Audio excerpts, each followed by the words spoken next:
till 1 a.m. for a week, 1 a.m. And I feel empty since I had not finished anything. Have you ever had such experience like the more you scroll, you feel more empty? Yeah, me. Last time, I'm even worse on Instagram. Last time I just editing my travel photo and writing a caption just for a few dozen likes. Seeing others' perfect life made me feel my own is too pale. The more I compare, the more down I get. That's what I want to talk about today. I found that we can't use social media these days. And I just want to ask, is social media make us really happier? The core question is social media connecting us or destroying our mental health secretly? That hits home. My 40-year-old cousin wants to delete her post, WeChat post, if no one to like him or followers. I think it's very heartbroken because how her words tied to the numbers she has. It's just like a kid. My cousin also like this. She used to love hanging out with us, but now she always holds her phone to feel. I think she just like a character, not like the old herself. I feel the same way when I scroll through the red notes and see others' great daily routines and ideal bodies. I start to dislike myself. I think I'm lazy and remarkable. Even though most of these I know are fake, but I still cannot to worry about it. I'm okay, but my roommate watches live stream videos every day and follows a strict diet and saying that if the blogger eat like that, then that was the worst. And now she looks very tired and pale. It seems like we all share the same trouble today. So let's really talk about how many mental traps hiding in social media. Yeah! I read our group's research paper earlier, which is about the existentialization. Sasha said existence precedes people shape themselves from their own choices. But my sister is completely going the argument now. She indicated that whatever transpires the argument emotions, losing all their own ideas. Even this or the paper course, losing one's authentic existence. You hit a nail on the head. Moreover, the platform's algorithm design is pure utilitarianism. Benham and Dania originally advocated for the greatest happiness for the greatest number, but platforms have twisted this into maximizing traffic. They intentionally design features like infinite scrolling and push notifications to make us addicted, just to make aging money. Isn't that totally unreasonable for our mental health? That is exactly what the ontology criticizes. Kant said we should treat people as ends in themselves, not as means. But now, platforms are using us purely as money-making tools, especially teenagers who are mentally immature. They have an even greater obligation to protect them. The paper mentioned TikTok's internal documents. They clearly knew content promoting body anxiety was harmful, but still pushed it because of high engagement. That's outrageous. But we can't blame the platform entirely, right? Yeah, you're right. The paper talked about communitarianism. Taylor and Sandel said the community takes precedence over the individual. Our sense of belonging should originally come from real communities like family and neighborhood. But now everyone is too busy with work and school. Neighbors don't even talk to each other anymore, and offline communities have fallen apart. Social media is just feeding the wall. Yeah. That's true, but online connections are so superficial. I have more than 800 friends on WeChat, but less than 10 I can really open up to. And the paper calls this virtual weak relationships, which can never replace the emotional support of real communities. That's why we feel the more connected, the lonelier. Essentially, we lack sufficient community support in reality. Yeah. And also social comparison is terrifying. The paper said Instagram's future creates a standardized aesthetic, which is what darkened the code economy. Traditional concepts of diverse beauty are gone, and everyone is fixated on one type of perfect body and the liquid life. My cousin Christine herself rolled out and buy expensive outfits to cater to this aesthetic, getting so stressed she couldn't sleep. This is caused by outward social comparison. Exactly. There's statistic in the research that stuck with me. 32% of teen girls feel worse about their bodies after using Instagram, and 12% develop dieting behaviors.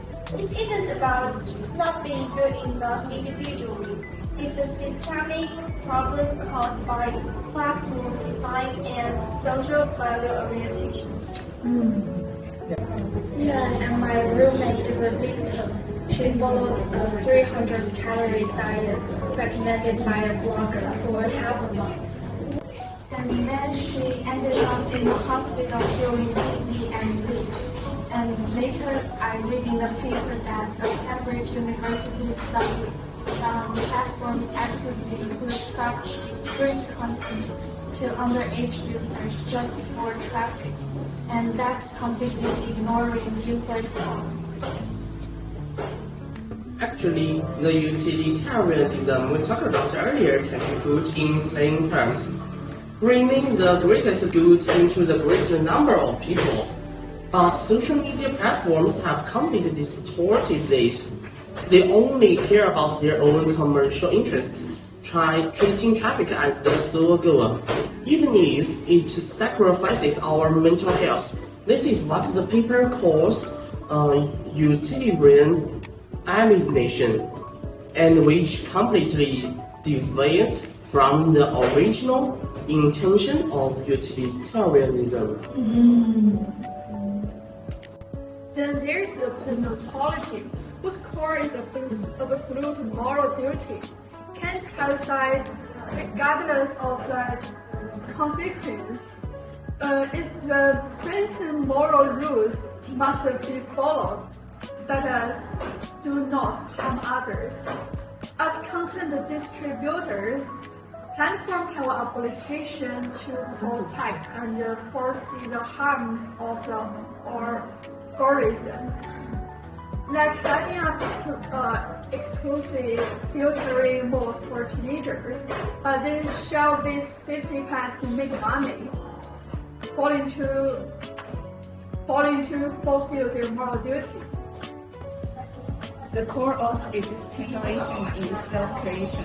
Sartre said, here is other people, warning us not to lose our subjectivity on the view of others. But on social media, the likes and comments become the gaze or the others. To cater to these illusions, we abandon our true preferences. Even if the veering towards the Heidegger's truth that called the self, the they self, become the standardized reckless. I think virtue ethic is most practical. Every student tells us should cultivate practice wisdom, and the golden mean virtues for us this means developing self-control, knowing when stopping, scoring, and critical thinking. not taking online perfect personal at face value. Spanish digital detox program mentioned in the paper is intentionally cultivating these digital virtues. I think we also have communitarianism, telling that an individual's identity cannot be separated from the unity. The reason we now rely on social media to find a sense of belonging is that real community connections have weakened. If we spend more time meeting with family and friends and participating in community activities, we may not care so much about virtual recognition online. Information 可控. Algorithms only show you content you like, trapping you in a narrow perspective. Upward social comparison, constantly comparing yourself to those who seem better online, feeling worse and worse. Anomie, the collapse of traditional value systems while new ones have not yet been established, leaving people confused and anxious. Yeah, my roommate's experience really sounded the alarm for me. And after being hospitalized, the doctor said that continuing such a diet would affect her endocrine system. And that's when she unfollowed those weight loss bloggers and started eating regularly. And it made me realize we really need to learn to distinguish online content and not to be led by the algorithm. And this is what virtue ethics call critical thinking. Yeah. My cousin has come around too. She stopped. Cousin? Yeah, my cousin. She stopped posting short videos and started hanging out with and hiking with us again. She said offline happiness is much more real than likes. Yes. This is exactly what communitarianism teaches.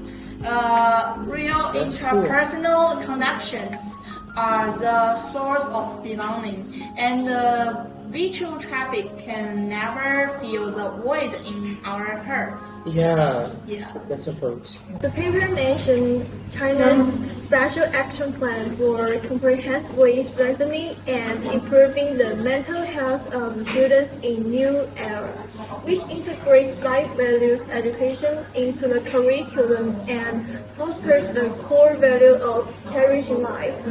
I think this is the real solution. Teaching children to value their own uniqueness instead of to fixating on likes and followers, so they can resist the negative influences online. Yeah. So what can we do? I think first we need to practice the virtual ethics and cultivate self-control. I now use my screen time tracker to force myself to stop scrolling hours before that.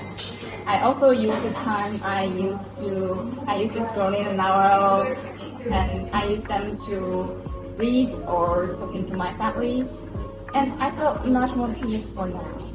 Yeah. Platforms need to take action too. They can't keep sticking to the activity logic of traffic first. They must fulfill their moral duty as outlined in deontology.